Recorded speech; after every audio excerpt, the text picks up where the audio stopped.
Hello students, मैं उम्मीद करती हूँ आप सब बहुत अच्छा कर रहे हो और आपकी जो बोर्ड एग्ज़ाम की तैयारी है वो भी बहुत अच्छी चल रही होगी।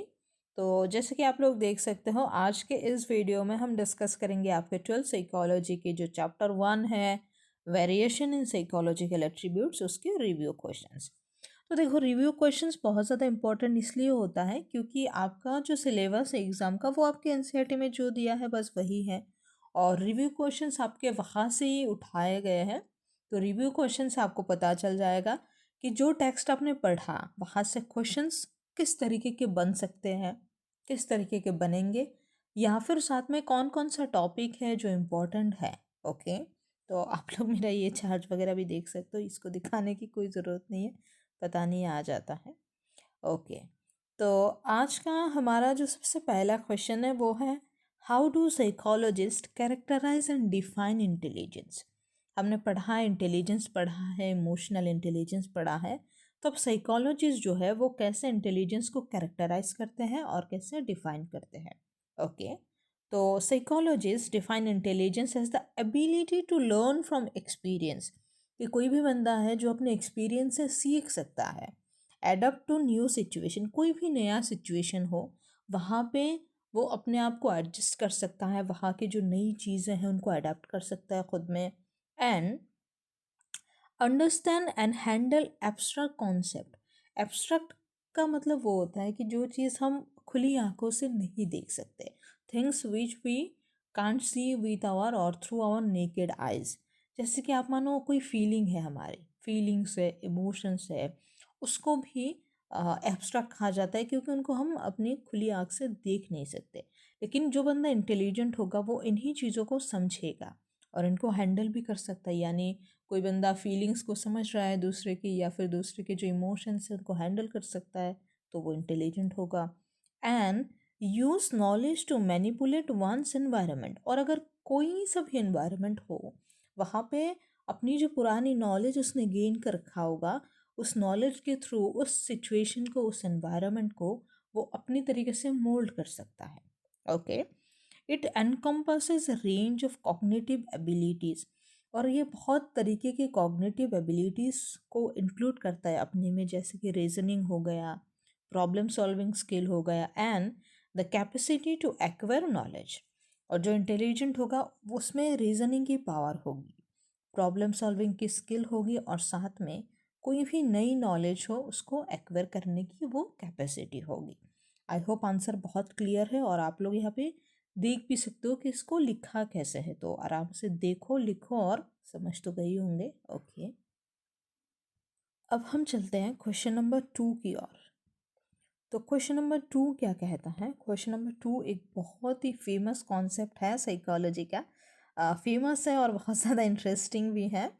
तो ये है, हमारे जो साइकोलॉजी है उसमें ना एक डिविएट होता है, नेचर और नर्चर। ये अभी आप लोग जो अगर ग्रेजुएशन करोगे साइकोलॉजी में तो आप लोग को पढ़ने को मिलेगा, बहुत ही सही कॉन्सेप्ट है, इंटरेस्टिंग है, अभी हम पढ़ रहे हैं। तो इंटेलिजेंस व्हाट, तो क्वेश्चन देख लेते हैं। To what extent our intelligence is the result of heredity and environment. Discuss करें कि हमारे जो इंटेलिजेंस है ये किस हद तक हमारी हेरिडिटी पे डिपेंड करता है, यानी हमारा जो नेचर है, जो हेरिडिटी और इनहेरिटेंट, मतलब हमने जो इनहेरिट किया है उसके ऊपर कितना डिपेंड करता है, और हमारा जो एनवायरनमेंट है उसके ऊपर क्या डिपेंड करता है। तो इसका जो आंसर है वो बहुत ही बैलेंस्ड आंसर है, that influence sorry intelligence is influenced by both heredity and environment. Okay, heredity provides the genetic potential for intelligence. Heredity से किसी में कितना इंटेलिजेंट होने की पोटेंशियल है वो पता चलता है, but environmental factors such as education, socio-economic status and cultural experience shape its development। लेकिन किसी का environment वो डिसाइड करता है कि वो जो पोटेंशियल उसमें है वो कितना हद तक डेवलप होगा। ओके, तो research suggest that both nature and nurture interact to determine an individual's intelligence. तो रिसर्च कहता है कि दोनों ही मतलब कंट्रीब्यूट करता है किसी भी इंसान के इंटेलिजेंस में, which with estimates often suggesting a heredity of around 50 to 80% for intelligence, indicating a significant role for genetic factors but also highlighting the importance of environmental influences. तो रिसर्च ये कहता है कि दोनों ही हमारे इंटेलिजेंट में कंट्रीब्यूट करते हैं, लेकिन जो हमारा जेनेटिक है वो कई बार 50% से 80% तक का कंट्रीब्यूशन कर देता है ना। मतलब देखो, अभी कोई इंसान है जो पैदाइशी मंद बुद्धि होगा, उसको तुम ठीक नहीं कर सकते हो, है ना।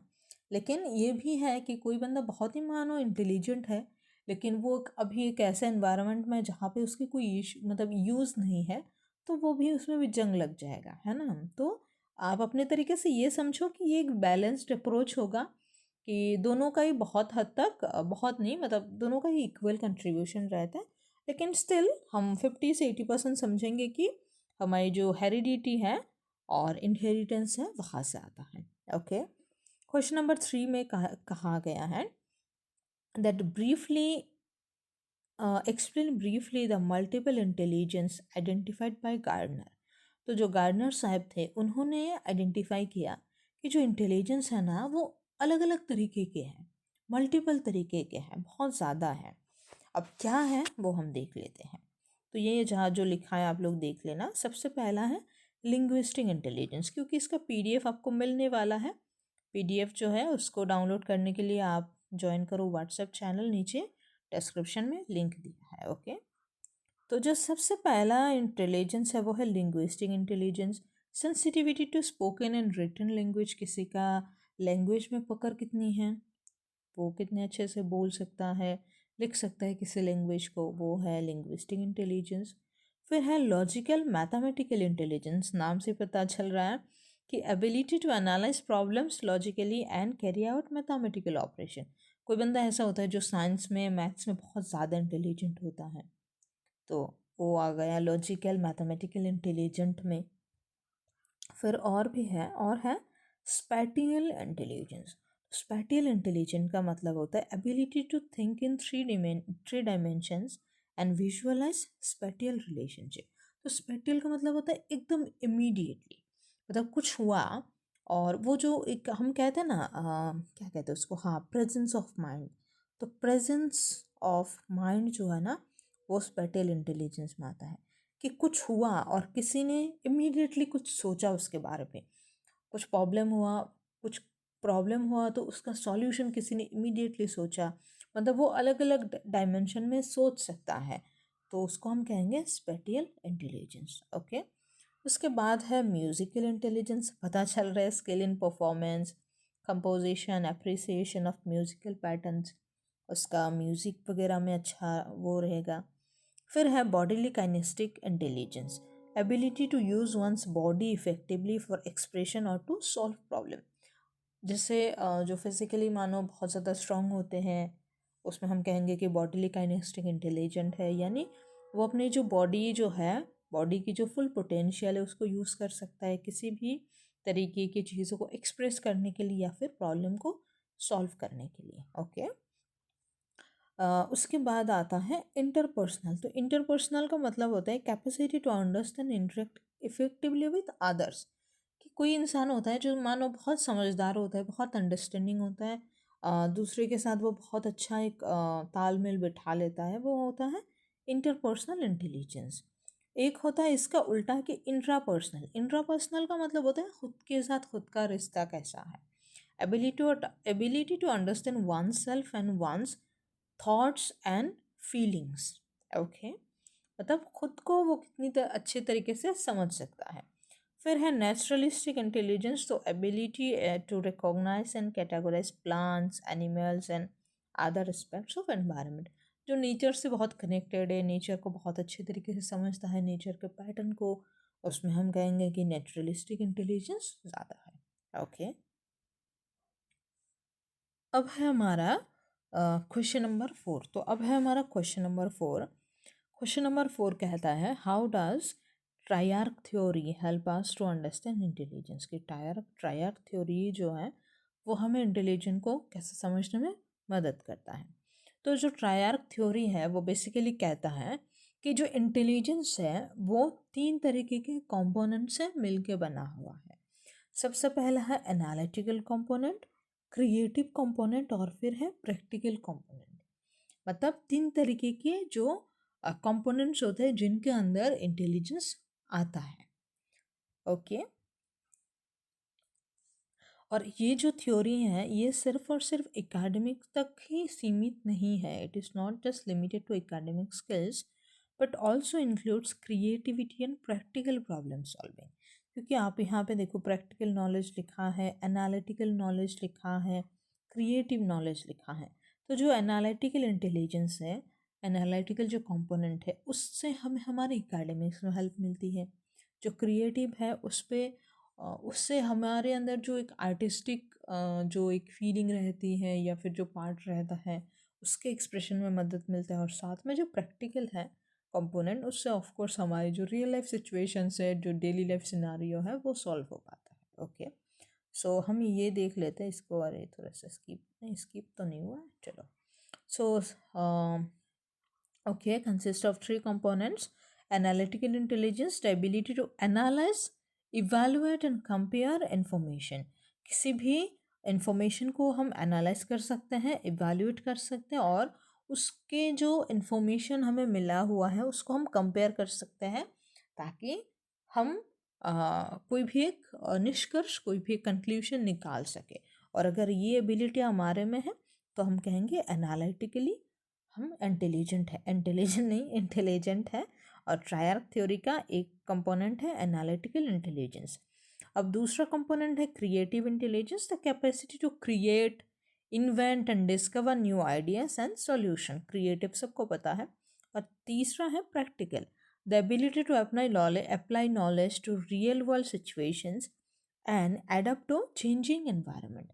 कि हमारी जो नॉलेज है उसको हम रियल लाइफ में अप्लाई कर रहे हैं और साथ में कोई भी चेंज आ रहा हो एनवायरनमेंट में उसके थ्रू हम एडप्ट कर सकते हैं। ये हमने पहले क्वेश्चन में पढ़ा था कि साइकोलॉजिस्ट कैसे कैरेक्टराइज और डिफाइन करते हैं इंटेलिजेंस को। ओके अब हमारा क्वेश्चन नंबर 5 में हमारा पास मॉडल है। तो जो स्टेटमेंट दिया है वो ये है कि any intellectual activity involves the independent functioning of 3 neurological system. कि कोई भी इंटेलेक्चुअल एक्टिविटी हो वहाँ पे 3 न्यूरोलॉजिकल सिस्टम है वो इन्वॉल्व है। और वो क्या क्या है ये आप समझाइए पास मॉडल का रेफरेंस लेके। ओके हम समझाते हैं। तो जो पास मॉडल है, वो जो पास मॉडल है, पास मॉडल को प्रपोज किया था नागलियरी एंड दास ने। सॉरी मैंने गलत प्रोनाउंस किया, नागलियरी एंड दास ने। और उन्होंने जो 3 न्यूरोलॉजिकल सिस्टम आइडेंटिफाई किया कि जो हर एक इंटेलेक्चुअल फंक्शनिंग में यूज़ होता है वो 3 है: planning, attention and simultaneous and successive processing. क्या आप प्लान कर सकते हो किसी भी चीज़ को? Involves ability to set goal, develop strategies and monitor progress. कि प्लानिंग में क्या आता है कि हम जो गोल सेट करते हैं, जो उस गोल को अचीव करने के लिए स्ट्रेटजीज डेवलप करते हैं और अपना जो प्रोग्रेस होता है आगे जाके उस गोल को अचीव करते करते उसका जो प्रोसेस है उसको हम मॉनिटर करते हैं, उस पर निगरानी रखते हैं। उसको हम कहते हैं कि प्लानिंग प्लानिंग प्लानिंग चल रहा है और ये एक न्यूरोलॉजिकल सिस्टम है। अब दूसरा है attention, refers to the ability to focus on relevant information and filter out distraction. पता नहीं आज इतना मेरे मुंह में ऐसे क्यों अटक रहा है, बहुत सारे वर्ड्स मैं गलत प्रोनाउंस कर रही हूँ। एक्चुअली मैं बहुत दिन बाद रिकॉर्ड कर रही हूँ, काफ़ी टाइम हो गया है इसलिए थोड़ी सी अटक हो गई है मेरे मुंह में शायद। ओके तो बट आई होप आप लोगों को समझ आ रहा होगा पूरा, क्योंकि मैं जो समझाने की कोशिश कर रही हूँ उसमें मैं कमी नहीं छोड़ रही हूँ। सो अटेंशन का मतलब है refers to ability to focus on relevant information. कि जो हमारे लिए रेलिवेंट है, जो ज़रूरी है, हम उस पर फोकस कर सकते हैं। और जो ज़रूरी नहीं है, जो डिस्ट्रैक्शंस है, उनको हम फिल्टर आउट कर सकते हैं, निकाल सकते हैं, बात दे सकते, सॉरी बात दे सकते नहीं, छोड़ सकते हैं। बात देवा एक्चुअली छोड़ देने को हम बंगाली में कहते हैं बात देवा, तो मैंने बंगाली में बोल दिया। ओके और तीसरा है that simultaneous and successive processing. तो साइमल्टेनियस का मतलब होता है साथ के साथ, अगर दो चीज़ें एक साथ हो रही है तो उसको कहेंगे साइमल्टेनियस। जैसे अभी मैं आप लोगों को पढ़ा रही हूँ और समझा रही हूँ, मतलब साइमल्टेनियसली पढ़ाना यानी से मैं रीडिंग कर रही हूँ और आप लोगों को समझा भी रही हूँ, तो साइमल्टेनियसली हो रहे हैं दो काम। और सक्सेसिव का मतलब होता है एक के बाद, जैसे पहले मैं पढ़ रही हूँ फिर मैं समझा रही हूँ, तो पढ़ने के बाद आता है समझाना, है ना। ये सक्सेसिव मतलब एक के बाद एक हो रहा है, और दोनों काम मैं साथ ही में कर रही हूँ, ये भी कर रही हूँ ये भी कर रही हूँ, तो ये हो गया साइमल्टेनियस। समझ में आ गया होगा। So, simultaneous processing involves simultaneous processing involves understanding and integrating information as a whole, कि as a whole मतलब एक साथ या फिर एक चीज़ पे आप किसी भी इंफॉर्मेशन को समझ भी रहे हो, उसको इंटीग्रेट भी कर रहे हो, यानी उसको काम पे भी लगा रहे हो, उसको हम कहेंगे साइमल्टेनियसली मतलब साथ के साथ। Successive processing refers to the ability to process information in a sequential manner। sequential manner जैसे कि मैंने कहा कि एक के बाद sequence में आता है। Okay, so together these three systems work independently yet interdependently to facilitate effective cognitive functioning। तो हाँ, हम कह सकते हैं कि ये तीन जो है न्यूरोलॉजिकल सिस्टम इंडिपेंडेंटली काम करता है, लेकिन ये जो है इंटरडिपेंडेंट है, यानी एक के ऊपर एक जो है भाई साहब डिपेंडेंट है। और इससे क्या होता है, फैसिलिटेट इफेक्टिव कॉग्निटिव फंक्शनिंग, और इससे जो कॉग्निटिव फंक्शनिंग होता है इंटेलिजेंस का वो फैसिलिटेट होता है। ओके, अब हमारा है क्वेश्चन नंबर 6, और क्वेश्चन नंबर 6 में हमें क्या दिया है, are there cultural differences in the conceptualisation of intelligence. कि जो इंटेलिजेंस का कॉन्सेप्ट है यहाँ पे कोई कल्चरल वगैरह का इन्वॉल्वमेंट है क्या। Yes, cultural differences significantly influence the conceptualisation of intelligence. कि हाँ भाई, जो कल्चर होता है उसके वजह से जो इंटेलिजेंट का जो कॉन्सेप्ट है इंटेलिजेंस का वो बहुत हद तक इन्फ्लुएंस होता है। डिफरेंट कल्चर में prioritise various skills and abilities leading to diverse definitions of what constitute intelligence. कि अलग अलग जो कल्चर है वो अलग अलग चीज़ को और अलग अलग स्किल को अलग अलग एबिलिटीज़ को प्रायोरिटाइज दे सकता है। ओके, और उससे क्या होगा कि जो इंटेलिजेंस का जो कॉन्सेप्ट है या फिर किसी भी इंसान में कौन से तरीके की इंटेलिजेंस, किसी भी इंसान में कौन से तरीके का इंटेलिजेंस ज़्यादा डेवलप्ड होगा वो डिपेंड करेगा कल्चर में, है ना। ओके ओके, फिर हैं जैसे एग्जाम्पल में हम देखते हैं कि सम कल्चर में emphasis social intelligence and communal values. कि कोई ऐसा कल्चर हो सकता है जहाँ पे सोशल इंटेलिजेंस और कम्युनिटी बेस्ड वैल्यूज़ पे ज़्यादा ध्यान दिया जाता है, और आदर्स में फोकस ऑन एकेडमिक और एनालिटिकल स्किल। और कुछ हो सकते हैं जो सिर्फ और सिर्फ एकेडमिक्स और एनालिटिकल स्किल पे फोकस करता हो। This highlights the importance of understanding intelligence within a cultural context। और यहाँ से हम कल्चरल कॉन्टेक्स्ट के थ्रू भी इंटेलिजेंस को समझ सकते हैं, है ना। जैसे कि आप देखो, हमारा जो हिंदू का एक जो कल्चर है उसमें क्या होता है कि हम जो बुकिश नॉलेज है और जो युद्ध करने की जो कला है उस पर बहुत ज़्यादा ध्यान देते हैं। यानी हमारे पास गीता है, बहुत सारे वेद है, श्लोक्स है, हम उनको समझते हैं, बहुत सारी एनरिच्ड नॉलेज है हमारे पास। और साथ के साथ जो युद्ध है उसके बारे में भी बहुत, जब तीर धनुष चलाना ये सब वगैरह वगैरह का सिखाया जाता है। तो ये जो कल्चर है इस कल्चर पे हम क्या देखेंगे कि जो बॉडीली काइनेस्टिक इंटेलिजेंस है वो ज़्यादा होगा, और साथ में एनालिटिकल जो इंटेलिजेंस है वो ज़्यादा होगा। ओके, फिर है क्वेश्चन नंबर 7। क्वेश्चन नंबर 7 में है what is IQ, how do psychologist classify people based on their IQ score. तो IQ क्या है, IQ का मतलब होता है intelligent question is a measure of a person's intellectual abilities in relation to others। ये एक किसी भी एक इंसान का जो इंटेलेक्चुअल एबिलिटी है वो मेजर करते हैं इसके थ्रू। It is typically assessed through standardised test design to measure various cognitive skills. और ये एक स्टैंडर्डाइज टेस्ट होता है, उस टेस्ट के बेसिस पे हम मेजर करते हैं। ओके, जैसे कि मानो किसी का अगर IQ 70 से कम है तो हम कहेंगे इंटेलेक्चुअल डिसेबल है वो। किसी का 70 से 84 और 13 से 84 के बीच में होता है तो वो बिलो एवरेज होगा, और किसी का 85 से 114 के अंदर अगर होगा तो वो एवरेज होगा। अब इससे अगर आपको इंटेलिजेंट बनना है, एबव एवरेज बनना है, तो आपका IQ कितना होना चाहिए? तो आपका IQ होना चाहिए 115 से 129 तक, एबव एवरेज आप कहलाएंगे। और फिर 130 से अगर होगा और उससे ज़्यादा होगा तो आप गिफ्टेड और हाईली इंटेलिजेंट कहलाएंगे। और ये जो क्लासिफिकेशन है ये हेल्प करता है हमें इंडिविजुअल की कॉग्निटिव एबिलिटीज़ को और पोटेंशियल को समझने में। हम अगर किसी का IQ पता कर ले तो उससे पता चलेगा कि उसमें कितना कॉग्निटिव एबिलिटीज़ है और कितना पोटेंशियल है ना। ओके, अब क्वेश्चन, अरे और नहीं पढ़ना है क्या? क्वेश्चन नंबर जो 8 है वो है, how can you differentiate between verbal and performance test of intelligence? तो देखो, इंटेलिजेंस जो है उसको टेस्ट करने के बहुत सारे तरीके हैं। तो उसमें एक वर्बल टेस्ट आएगा, एक परफॉर्मेंस टेस्ट आएगा। अब हम देखेंगे कि इसमें डिफरेंस क्या है। ओके, पता चल रहा है वर्बल का मतलब बोलना चलना, कुछ कुछ बोलना उलना होता है, और परफॉर्मेंस का मतलब होता है कुछ परफॉर्म करना।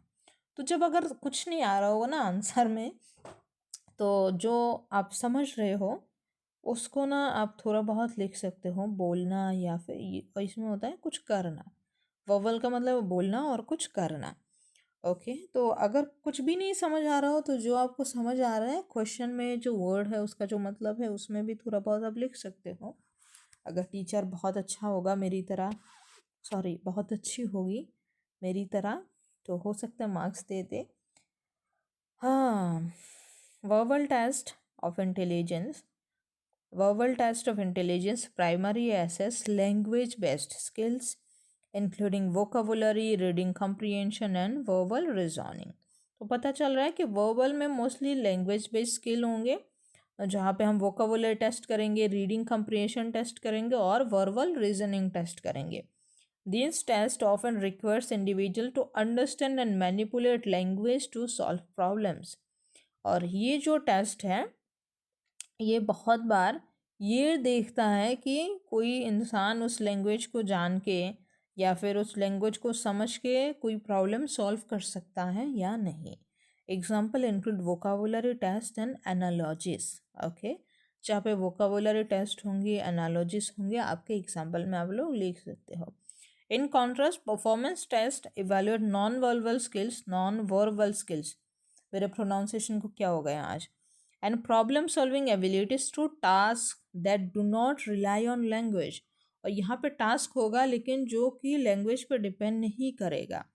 This test often include visual and spatial reasoning such as puzzles और pattern recognition tasks। यहाँ टास्क नहीं, टास्क तो यहाँ पे होगा पजल आप कर सकते हो या फिर पैटर्न रिकॉग्निशन टास्क होता है, ये होगा आपका परफॉर्मेंस बेस्ट, मतलब आपको कुछ परफॉर्म करना है जो कि लैंग्वेज के ऊपर डिपेंड नहीं है। So performance test are design to measure intelligence in individual who may have language barriers और डिफरेंट कल्चरल बैकग्राउंड्स। ओके, तो ये टेस्ट उनके लिए डिज़ाइन किया जाता है जो कि मानो लैंग्वेज बैरियर है उसमें या फिर वो कल्चरल बैकग्राउंड है तब डिफरेंट है। जैसे अभी आप मेरा देखो, मैं बंगाली हूँ तो अभी मैं हिंदी में बात कर रही हूँ, तो वैसे आज इतना ज़्यादा हिंदी में गड़बड़ मैंने किया नहीं, जो गड़बड़ मैं कर रही हूँ वो इंग्लिश में ही कर रही हूँ। ओके, तो उसी के लिए परफॉर्मेंस टेस्ट जो है वो डिज़ाइन किया जाता है। एक्चुअली बहुत टाइम तक मैं बात कर रही हूँ ना, इसलिए ऐसा हो रहा है। अभी क्वेश्चन नंबर 9 हमसे क्या पूछता है, all persons do not have the same intellectual capacity. हाँ भाई पता है। How do individuals very in their intellectual ability, explain. आप ये बताओ कि आपने बताया कि सारे इंडिविजुअल में सेम इंटेलेक्चुअल कैपेसिटी नहीं होती है। हाँ ठीक है, अब बताओ आपने जो ठीक है कहा वो क्यों कहा और लोग एक दूसरे से डिफरेंट कैसे होते हैं। ओके, काफ़ी एक अच्छा सवाल है. So individuals vary in their intellectual ability due to combination of genetic, environment and experiential factors. जैसे कि हमने पढ़ा कि हमारे नेचर पे डिपेंड करता है, नर्चर पे डिपेंड करता है, और एक्सपीरियंशियल फैक्टर्स, हमने क्या क्या चीज़ें एक्सपीरियंस किया है अपने लाइफ में, उस पर डिपेंड करता है कि हम कितने इंटेलिजेंट होंगे. तो ऑफ कोर्स अलग अलग लोगों का जो नेचर है, जो नर्चर है, जो एक्सपीरियंस है, वो अलग होता है, इसलिए वो अलग है, सीधी बात. सो genetic predispositions can influence cognitive potential, will environmental factors such as education, socio-economic status and cultural experience play a significant role in shaping intellectual development. वही बात है कि जेनेटिक से हाँ हमारी जो कोग्निटिव पोटेंशियल है वो होती है, लेकिन वो डिपेंड करता है कितना डेवलप्ड होगा एनवायरमेंटल फैक्टर्स के ऊपर. और यही सेम चीज़ लिखा है कि आपका एजुकेशन कैसा है, सोशियो इकोनॉमिक स्टेटस क्या है, कल्चरल एक्सपीरियंस कैसा रहा है, उसके ऊपर डिपेंड करेगा. तो वो अलग अलग इंसान का अलग होता है, इसलिए वो लोग डिफरेंट होते हैं अपनी इंटेलेक्चुअल एबिलिटी में. सो एडिशनली और क्या होता है, पर्सनल एक्सपीरियंस में होता है किसी किसी इंसान का, और उसका मोटिवेशन होता है कि मानो मैं भी पढ़ा रही हूँ, मेरा मोटिवेशन कुछ है कि मैं आप लोगों की हेल्प करूँ, मुझे पढ़ाना अच्छा लगता है, जो मेरे में नॉलेज है उसको स्प्रेड करना अच्छा लगता है. मानो कोई और इंसान होगा, उसका जो मोटिवेशन है पढ़ाने का पीछे, मानो कोई और इंसान नहीं, कोई और टीचर है, उनका अलग हो सकता है. तो हम हुए ना अलग. And opportunities for learning can lead to differences in intellectual abilities. और हर एक इंसान को जो सीखने का जो अपॉर्चुनिटीज़ होता है वो भी अलग अलग होता है. मैंने एक तरीके से सीखा, किसी ने किसी और तरीके से सीखा. So this variation can manifest in different cognitive strengths such as analytical, creativity और प्रैक्टिकल प्रॉब्लम सॉल्विंग एबिलिटीज़. तो घुमा फिरा के वही बात है कि हर एक का कंडीशन अलग अलग होता है, सिचुएशन अलग अलग होता है, जेनेटिक जो कम्बिनेशन होता है वो अलग होता है, एनवायरनमेंट अलग होता है, एजुकेशन अलग होता है. भाई क्या क्या और नहीं बोल सकते हो तुम, सब कुछ अलग होता है, इंसान अलग होता है, तो उसकी इंटेलेक्चुअल एबिलिटी अलग होती है. ओके. अब 10वां प्रश्न ये पूछता है कि which of the two IQ और EQ do you think could be more related to success in life and why. तो क्या IQ ज़्यादा मैटर करेगा लाइफ में सक्सेस के लिए या EQ? अभी आप लोग बताओ. मैं थोड़ा सा पानी पी लेती हूँ और तब तक आप लोग सोचो. ओके, तो सोच लिया होगा, मैं तो यही समझ रही हूँ. तो देखो यहाँ पे लिखा है कि आप लोग पहले ना ये समझो कि IQ और EQ का मतलब, IQ का मतलब होता है इंटेलिजेंट क्वोशेंट और EQ का मतलब होता है इमोशनल क्वोशेंट.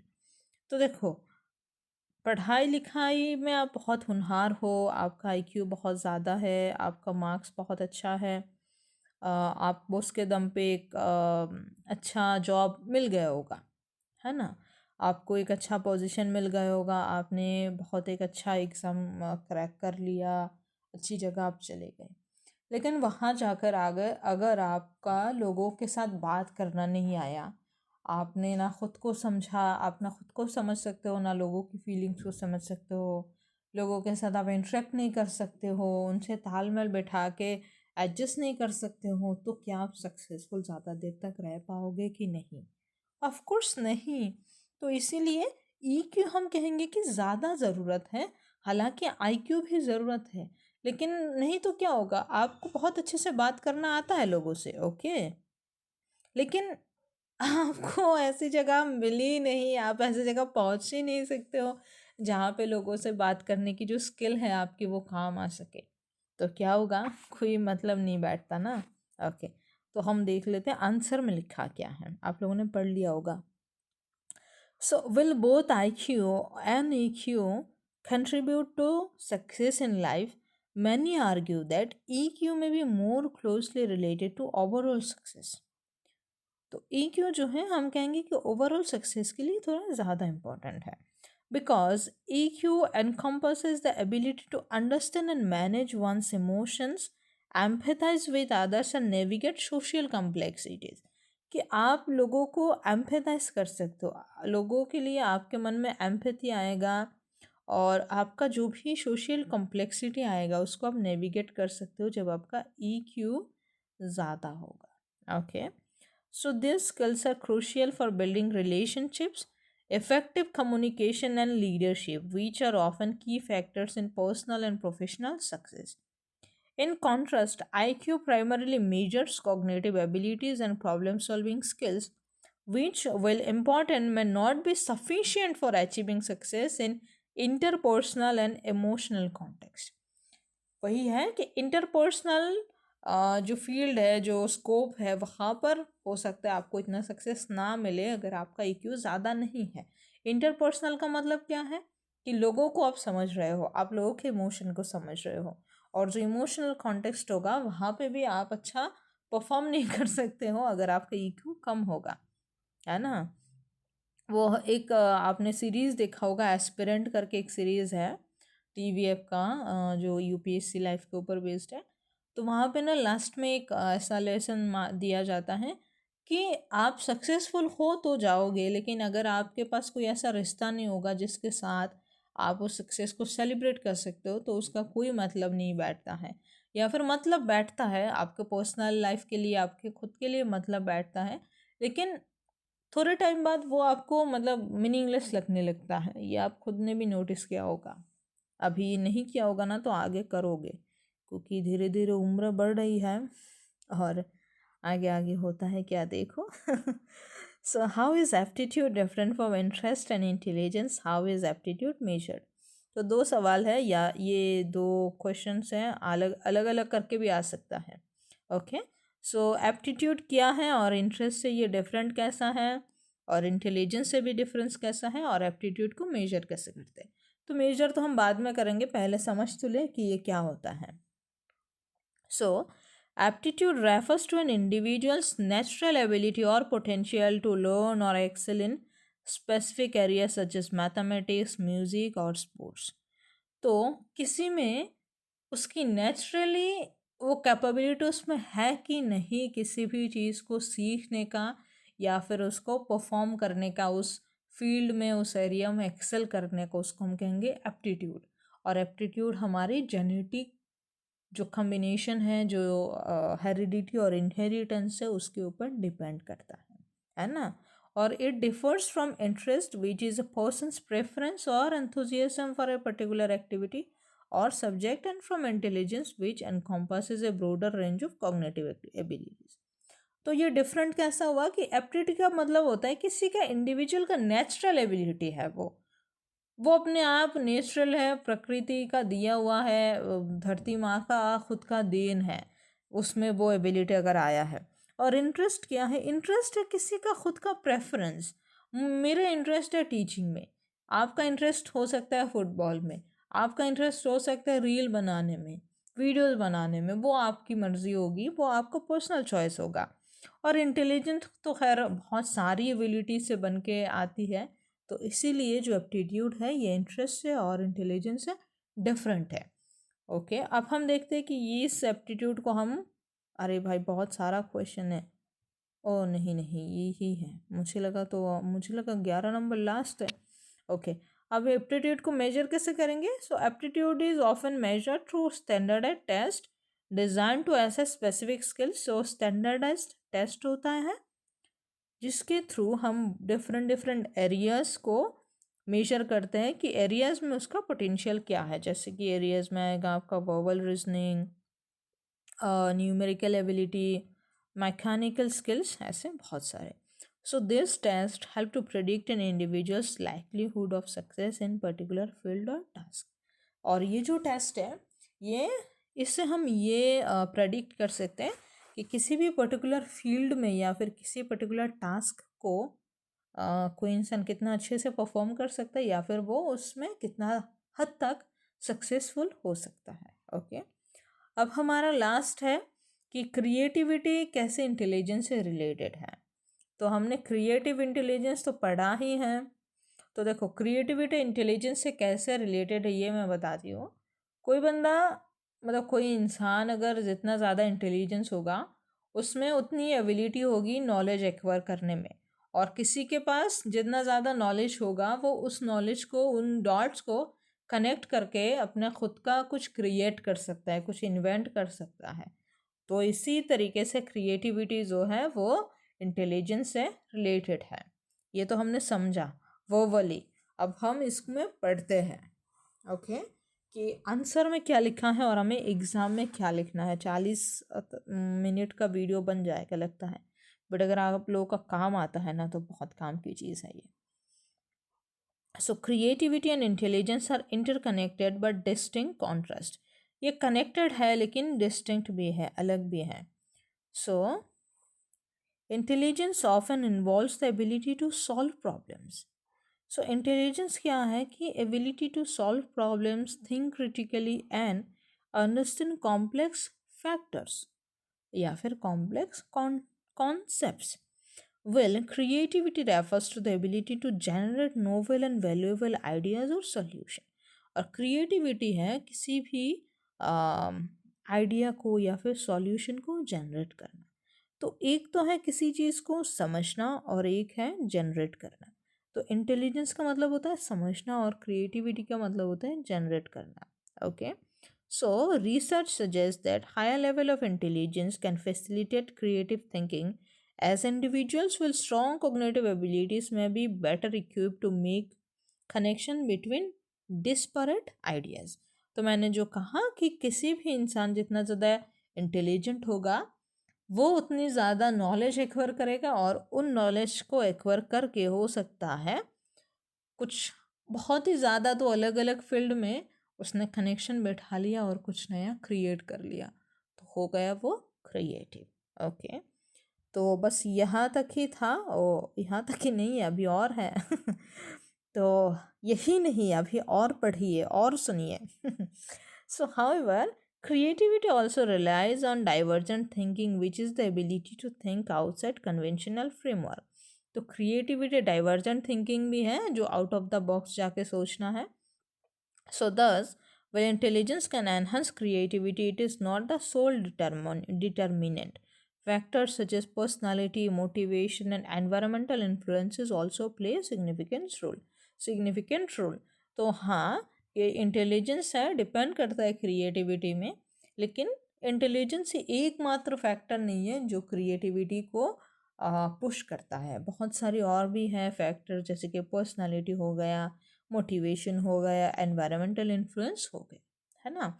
कोई इंसान है जो लिख उख नहीं सकता है, उसको एक ऐसे इन्वायरमेंट में रखो जहाँ पे पोइट्री वर्कशॉप हो रही है, राइटिंग के बारे में सब कुछ हो रहा है, उसको वहाँ पे ही रखो, उसका एनवायरनमेंट वैसा कर दो, उसमें भी थोड़ी बहुत लिखने की जो एबिलिटीज़ है वो आनी शुरू हो जाएंगी, नहीं तो उसका इंटरेस्ट डेवलप्ड हो जाएगा। ओके, तो यही तक है हमारा जो था वो था। आई होप आप लोगों को अच्छा लगा होगा। ऑलमोस्ट 40 मिनट का वीडियो, 40 प्लस तो नहीं, ऑलमोस्ट 40 मिनट का वीडियो हो रहा है, लेकिन अगर आप लोगों का काम आएगा तो बहुत अच्छी बात है। Thank you so much for watching, subscribe for more such videos. अभी जो चैप्टर 2 है वो आने ही वाला है, और अगर आपको नोट्स चाहिए इस जो अभी हमने पढ़ा इसका PDF अगर चाहिए तो आपको ज्वाइन करना होगा हमारा व्हाट्सएप चैनल, जिसका नाम है बिलव्ड कम्युनिटी, और इसका लिंक जो है डिस्क्रिप्शन में है। So that's all, thank you so much. Okay, और अगर आप लोग पर्सनली मेरे साथ जुड़ना चाहते हैं तो मेरा जो इंस्टाग्राम है उसका नाम है प्रियशी सूत्रधार। एक ब्लैक एंड वाइट DP दिख रही होगी, नहीं तो एक पिंक कलर की DP होगी, शायद पिंक टॉप पहन रखा होगा, उतना ध्यान नहीं है मुझे। So that's all, thank you so much. Chapter 2 अभी बहुत जल्दी आने वाला है, सब्सक्राइब करो। Okay, thank you so much and join WhatsApp channel.